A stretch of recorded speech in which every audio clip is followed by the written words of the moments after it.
Bonjour Brigitte, bonjour Philippe. Bonjour Laurénie.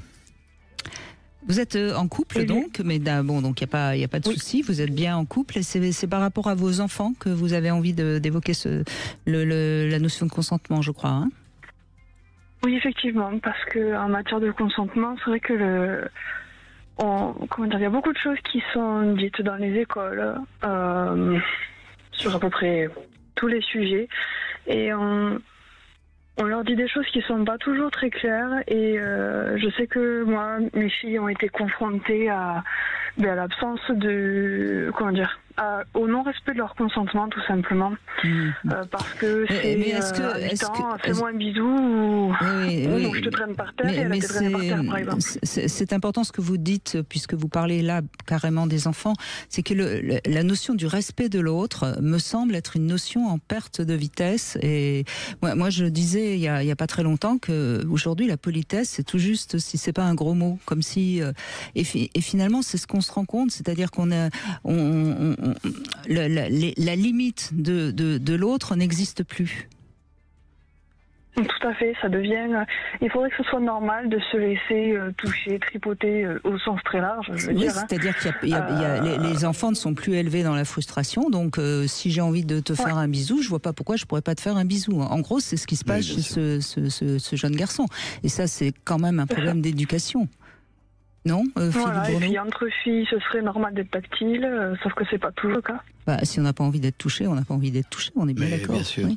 Non, la grande difficulté, ce qu'évoque Brigitte, c'est-à-dire que ce qu'on a appelé l'éducation positive. Alors c'est très beau que tout soit positif, mais l'éducation positive, elle donne des résultats négatifs parce que l'éducation ne peut se faire que éduquer où on dit bien on élève un enfant, c'est-à-dire qu'on va lui permettre de grandir, mais on l'élève en donnant des limites à ce qui est possible.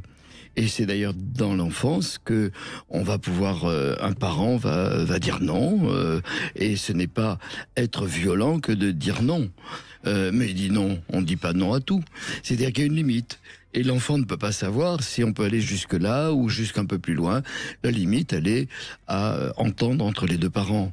Mais la chose qui est compliquée, c'est qu'on est dans une société dans laquelle très souvent on réagit à sa propre histoire. Et si vous voyez des gens qui vous en parlent, d'ailleurs, attention, ils ne vous donnent pas des conseils, ils parlent de leur histoire à eux.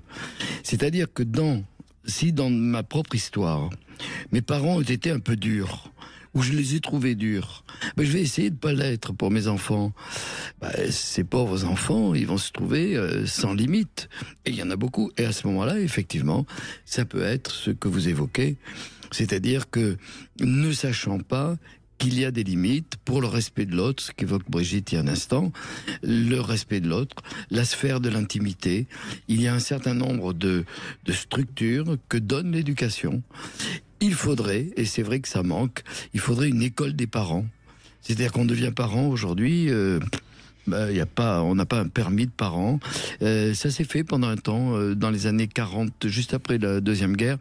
Il y a eu une école des parents. Ça n'a pas duré très longtemps. C'est celle qui a donné naissance à l'éducation sexuelle. C'était à Annecy, ou je sais pas quoi, dans l'est de la France. Et cette école des parents, d'ailleurs, regardez le nombre de parents qui demandent des conseils. Le premier conseil, c'est de ne pas tout permettre. Mais ne pas nous permettre, c'est pas du tout interdire. C'est-à-dire qu'il y a une limite. Par contre, dedans, tout est permis. Ah, mais je ne sais pas. Laisser que tout soit permis. Et c'est là qu'on voit des paradoxes, parce que beaucoup de parents sont pas encore construits comme des adultes. C'est compliqué, on va pas y aller plus. Mais vous voyez, c'est vrai que ce que vous dites est tout à fait vrai. Et vos fils ont rencontré des gens qui étaient peut-être pas formatés pour vivre en société. Tout simplement pour avoir... Ce qui est important, en tout cas, Laurine, c'est qu'elle se sente entendue, comprise par vous et dans son juste droit. Si elle a été blessée ou même en colère ou je ne sais quoi, il faut qu'elle comprenne bien que, en effet, ce n'est pas normal ce qui lui est arrivé. Tout à fait. Et au début, ma première réaction, quand elle m'a dit en rentrant de l'école, je voulais pas de bisous, mais bon, il voulait me faire un bisou. Et sur le coup, première réaction, c'est celle que j'entendais souvent quand j'étais enfant, c'est oh là là, il a fait un bisou, le vilain. Et puis elle a continué à m'en parler, et puis je me suis dit, attends, si elle insiste, c'est qu'il y a un problème. Bien Je lui ai sûr. demandé de me raconter depuis le début. J'ai compris qu'il y avait un groupe d'élèves autour qui disait, allez, le bisou, puis qu'elle s'est cachée, puis qu'il y en a un qui est allé la chercher, l'autre qui la traînait par terre. Et j'ai dit, mais attends, et là j'ai demandé de se déshabiller, effectivement, elle était croûtée du genou jusque sous les selles. Enfin, ça avait été assez brutal en fin de compte. Et donc d'abord, j'en suis voulu de ne pas avoir écouté tout de suite. Elle a mais- été la violence, agressée. oui, bien sûr. Là, on peut parler d'agression, en fait, dans ce Ça, que c'est vous pas racontez. Il n'y a pas que à le l'époque, j'ai bisou. pas eu le droit d'utiliser ce mot-là, mais oui. Bah oui, le bisou, mais il y a le fait qu'elle a été d'abord contrainte dans un groupe par rapport au jugement des autres. C'est très compliqué de s'opposer. Ce qui est important, c'est ce que vous avez pu faire, hein, j'imagine. C'est-à-dire parler avec elle, lui permettre de comprendre, et comme disait Wajid, de dire que c'est pas normal. Il faut oser dire c'est pas normal. On est des représentants de la société. Et on peut dire, on va pas le dire pour des ados, mais quand c'est des adultes, je dis, ils devraient être en prison. Hein, pour les ados, c'est plus compliqué. Mais en tout cas, qu'elles entendent que c'est pas normal. Tout à fait. Et du coup, il y a eu tout a été mis en place derrière au niveau des équipes, des discussions au sein de la classe, des groupes plus larges dans l'école pour replacer cette notion de consentement, etc. Mais c'est vrai que on sent que c'est quand même pas encore acquis pour tout le monde. Alors si c'est pas acquis chez des enfants à 8-10 ans, c'est inquiétant pour la suite pour les adultes qu'ils vont devenir. Oui, mais en même temps, si vous avez fait ce qu'il fallait pour que justement il y ait une mise au point à l'école, peut-être, encore une fois, que ces enfants qui ont été agresseurs, hein, prennent conscience qu'ils ont fait quelque chose qu'il ne faut pas faire, qu'ils n'ont pas le droit de faire, et ça peut peut-être les remettre un tout petit peu plus dans le droit chemin, on va dire. Donc vous avez fait votre travail de citoyenne, en quelque sorte. D'abord de mère, hein, en protégeant et en accueillant votre fille, et puis ensuite de citoyenne. Et si tout le monde faisait un petit peu son travail, peut-être qu'on serait plus dans du respect mutuel. Hein. C'est certain. Bon. C'est au-delà, en plus, ce que vous évoquez, c'est pas tout à fait que le consentement. C'est quand même, là, c'est un acte de violence. On n'a pas consentir ou non consentir à la violence, parce que elle peut pas dire elle essaie de se défendre.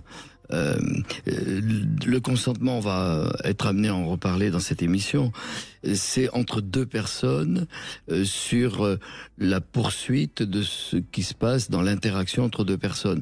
Là, quand même, il y a la violence du groupe, les jugements, la dévalorisation.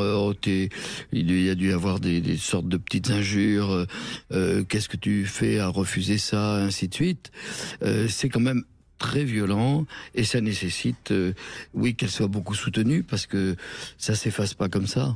Mais ce qui est bien quand même, c'est qu'a priori, dès le départ, elle a dit non, je veux pas de ce bisou. Donc c'est quelqu'un qui, enfin, votre fille se respecte. Bien sûr. Oui, bah après c'est quelque chose, en gros depuis qu'elle tienne debout dans la douche, chaque soir c'était, jusqu'à ce qu'elle ait, je sais pas, 5-6 ans, c'était de leur rappeler quelles sont les zones que l'on appelle l'intimité, donc que ce soit le visage, la bouche, les seins, le ventre, les parties intimes, tout ça je leur ai toujours appris, personne n'a le droit de toucher, papa, maman pour la douche, pour la toilette, c'est tout, le docteur si papa ou maman a dit d'accord, et vraiment ça reste à ces cas-là.